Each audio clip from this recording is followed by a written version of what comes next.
Until a year and a half ago, I don't think I ever remember a single dream.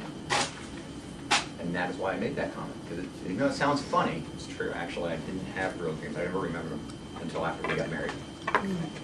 What it is.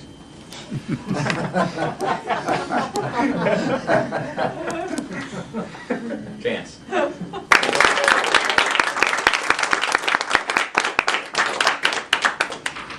What is the number 10 speech? For those of you who are guests, for those of you who haven't quite reached this pinnacle yet, this culminating event of Toastmasters, standing out in front of everybody, getting rid of the lectern, right? Or is it the podium? You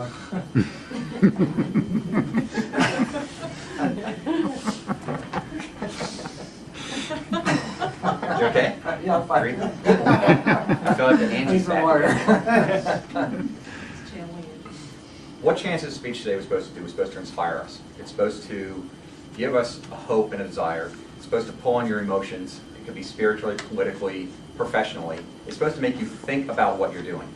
Ultimately, what this speech is about is pulling together the previous 9 speeches from your introduction all the way through the different uses of vocal variety, animation, metaphors. Carl talked about some of the harder ones. Speech number 4 is one of the hardest speeches. It was for me. Researching your topic, understanding the context of where your topic is, pulling that in and being persuasive about it, which was his last speech.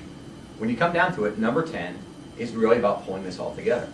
And that's what Chance did today. He set a goal at the very beginning. He defined the intent as, this isn't just the definitions of it, it's about your liberty and freedom as citizens of a country. It doesn't have to be this one, but it's an overall concept. He then set about defining that even further by saying, what you're going to have to do is when you leave this speech, I want you to understand that you have to defend that liberty.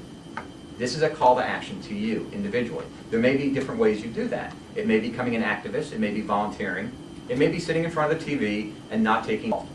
It was very powerful, and he really integrated the history I enjoyed about listening to Chance's speeches over the last year, is that he has a great ability to quote references and pull that in. That's something I wish I could do. I can remember the quote, but I can never remember who it is.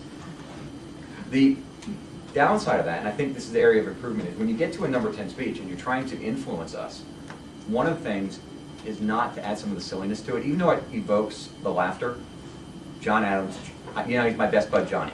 Even though that's really good for a number 4 or number 5 speech, for a number 10, I don't know if that, it didn't detract from it, but it didn't really add to the speech. I think you could have left that out, and you probably would have been very good about it.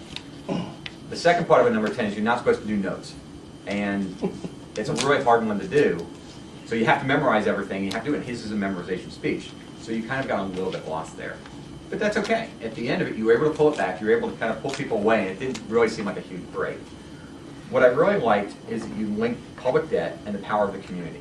And that's what I walked away from this speech about, is that you pulled that together. And it's something that I ultimately believe in. The reason that I believe our country does so well is not because of debts or budgets or political power or any of these other things. It's that ultimately, we've had over 225 years where we have not overthrown our elected executive power. That is what liberty is about for me, and that's what I really took away, is you reinforced what I believe in. I think for most of us in the audience, it's probably the same reason we're here. So overall, great number 10 speech. Didn't have to worry about the reverie of tying your cat back to what was going on.